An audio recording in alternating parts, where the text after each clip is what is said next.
Hi, welcome back.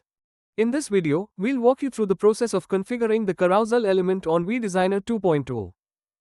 First, open your vDesigner canvas. Click on the Create Page icon to add a new page to your project. Go to the Elements section and search for Carousel. Drag and drop the carousel element onto the page. You can change the reference name as per the convenience. Adjust the margins as follows: top margin as 24 pixel, right margin 12 and left margin also 12.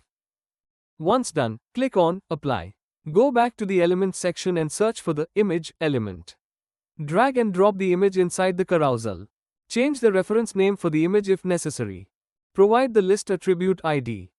Set all margins, top, right, bottom, and left, all as 0. Under Shape and Decoration, select Autofill. Set the height to 105 pixel and the border radius to 0 pixel.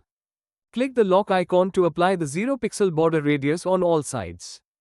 Click on Apply, and your image should now fully cover the carousel.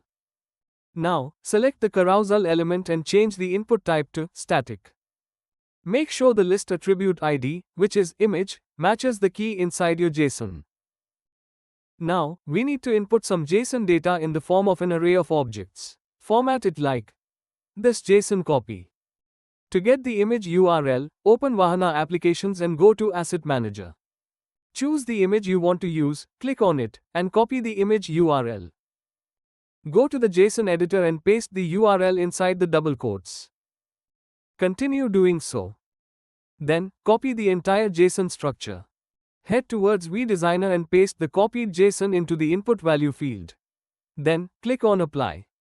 Click on Save to store your changes. Hit Commit to apply everything. Click on Deploy and click on Confirm. To view your changes, go to Download section. Click on Launch Web Application to see the desired output. Thank you for watching, and happy learning.